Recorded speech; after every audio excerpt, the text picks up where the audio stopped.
Hello guys, I'm Ezekiel Nebo from Angola. I'm at University of Reading. I'm doing my master in entrepreneurship. I'm here to give you tips about the Chevening Interview. I thought it was a we. We who? Well, I'm also a Chevening scholar. But who invited you here? Sorry. Well, I don't know. I was shortlisted to do this video. By who? Hey, you know what? Forget about it. No, come back. You are... Well, I'm Erick Vasquez. I'm also a Chevening scholar 2018-2019, and I am from the Dominican Republic, and I'm doing a master's in information management for design, construction, and operation, also in the University of Reading. Oh. So that makes me think that we know each other. We are in the same network somehow. Yeah, sure. So, Erick, let's then start our interview, right? Yeah. Then let's be serious. Let's be serious. Come on. Interview. So, Leaders of Tomorrow, we're here with you today to share some of the very specific tips that you need to dominate to nail down a successful Chevening interview. But we want to make this series of videos special by giving you some real life examples of how we did things out there in our interviews and how we dealt with some of the challenges that arose during that interview process. The first tip that we want to give you is to allocate enough time to practice your interview. For me, Chevening is a life-changing experience. I don't know what do you think? Yeah, it is for sure. So it's a good idea if you allocate probably some hours or days to practice your interview because it's gonna make a big difference. I would say that if I didn't practice enough, I would not be here.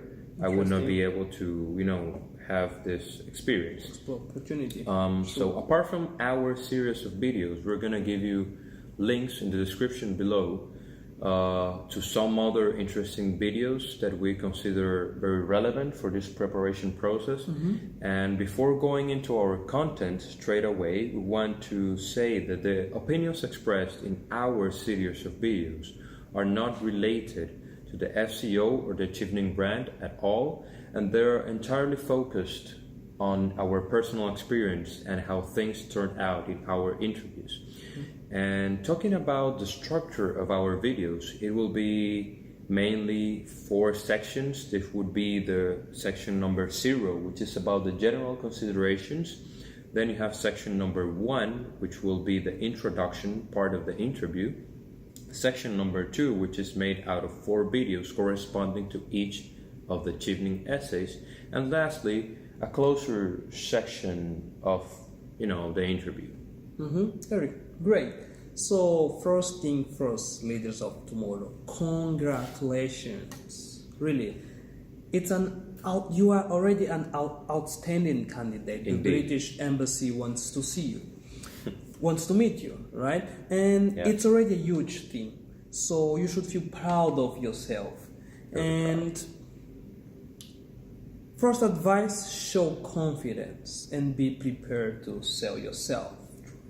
And second, be ambitious but realistic. Erick, how have you developed your confidence for the interview? How have you prepared? I think it was all about practice again. I think I dedicated enough time to review my application and practice my interview until I felt that I could give a convincing answer about my goals and my desires to the panel. Only when I felt this is when I told myself, okay, I'm confident enough to go and tell my real life plans to someone else. Not only me, but someone else. But also on that day of the interview, I paid attention to how I was dressing. I wanted to wear something that aligned with my personality, but also I paid attention to my body language and my voice tone, because I think those are great tools that you could use to your advantage. To display confidence as you want. Right. Yeah, right, Eric. So another example or another point that I'd give for you guys is that this interview is really about what you have wrote in your essay, right? So you should prepare for it, read, review it. And chances are that no one there actually understands your field. So you should prepare as well to be able to explain the technicalities in a very simple terms. Indeed. Right, Eric? So you should make your purpose and your goals precise and clear and understandable as well. Right, Eric? Mm-hmm. Yeah. So is there any other consideration that you want to give? Well, yeah, sure. In order to nail that down, the last part that you said of the panel might not be as expert in your field of study as you expect, I think it's essential to practice with someone out there which is preferably not expert in your area, so you kind of do the same scenario. Right. But you also want to look for someone which is willing to listen to you carefully, maybe 1, 2, or 3 times, as many as you need, but more especially that is willing to be very honest with you. You want someone to give you constructive feedback of the things that you're doing good, but especially those things that you could do even better that you're doing than what you're doing today.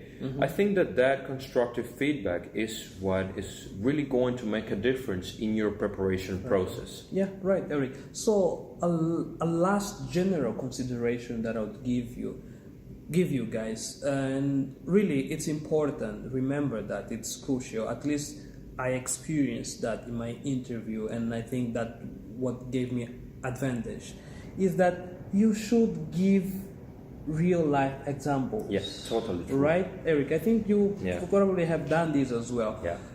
They will ask you questions about you, so you should be prepared to back up arguments straight away with real life experience. Your leadership plan or your leadership skills, traits, right?